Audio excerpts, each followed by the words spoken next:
Hello friends, आज हम लखनवी अंदाज का क्वेश्चंस एंड आंसर्स करेंगे। फर्स्ट क्वेश्चन है, लेखक को नवाब साहब के किन हाव भावों से महसूस हुआ कि वे उनसे बातचीत करने के लिए तनिक भी उत्सुक नहीं हैं। उत्तर, लेखक को सेकंड क्लास के डिब्बे में आया हुआ देखकर नवाब साहब के चेहरे पर असंतोष का भाव छा गया। उन्हें एकांतवास में बाधा का अनुभव होने लगा। वे अनमने होकर खिड़की से बाहर झांकते रहे और लेखक को न देखने का नाटकीय प्रदर्शन करते रहे। नवाब साहब के इन हाव भावों को देखकर लेखक अनुमान लगा रहा था कि वे बातचीत करने के लिए किंचित भी उत्सुक नहीं हैं। सेकंड क्वेश्चन, नवाब साहब ने बहुत ही यत्न से खीरा काटा, नमक मिर्च बुरका, अंततः सूंघ कर ही खिड़की से बाहर फेंक दिया। उन्होंने ऐसा क्यों किया होगा? उनका ऐसा करना उनके कैसे स्वभाव को इंगित करता है? उत्तर, नवाब साहब अपनी नवाबी शान शौकत को दिखाने की आदत रखते थे। वे अपनी हरकत से ठाट बाट का प्रदर्शन करने में लगे थे। लेखक को देखकर अपनी प्रवृत्ति के अनुसार खीरों को छीला, नमक मिर्च लगाया, सूंघा और बाहर फेंक दिया। जैसे यह सब करके नवाब साहब बता देना चाहते हों कि इनके द्वारा इन्हें सूंघना ही पर्याप्त है। खीरे खाकर पेट भरने की आदत तो साधारण लोगों की बात है। इस प्रकार यह सब नवाब साहब के अमीरी दिखावे के स्वभाव की ओर संकेत करता है। थर्ड क्वेश्चन, बिना विचार, घटना और पात्रों के भी क्या कहानी लिखी जा सकती है? यशपाल के इस विचार से आप कहाँ तक सहमत हैं?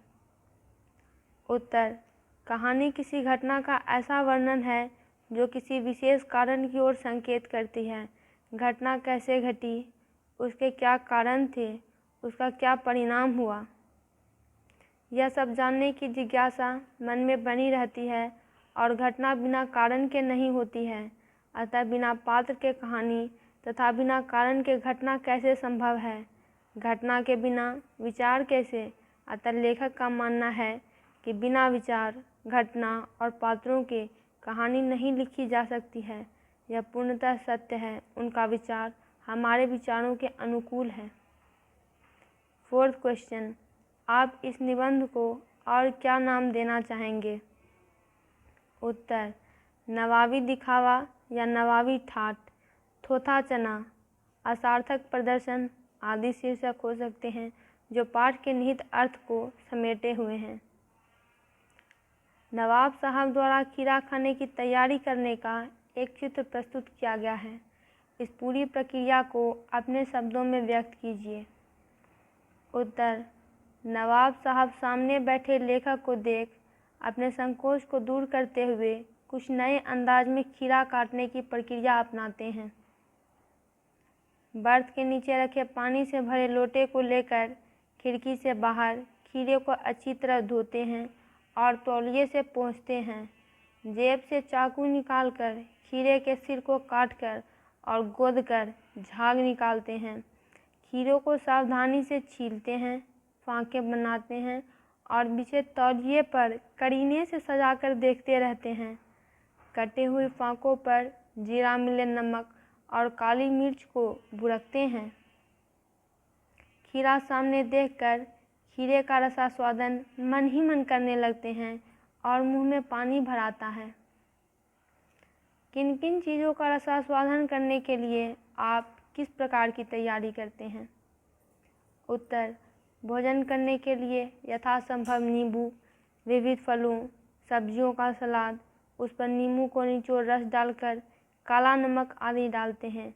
नमकीन रायता या चटनी को अलग अलग कटोरी में रखते हैं। उसके बाद भोजन का स्वाद लेते हैं।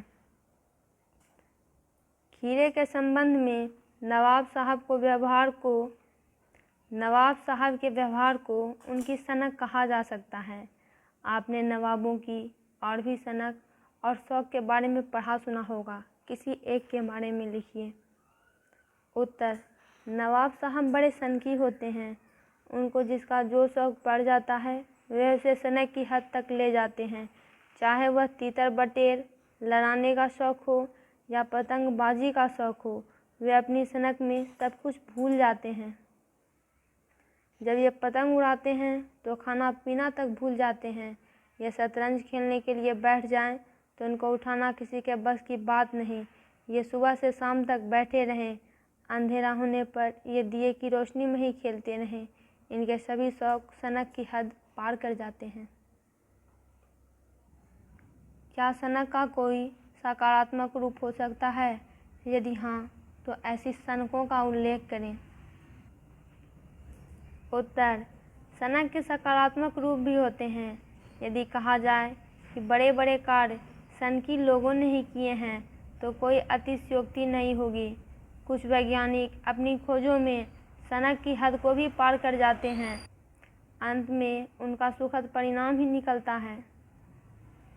सनकी व्यक्ति बड़े से बड़ा जोखिम उठाने में भी नहीं झिझकते।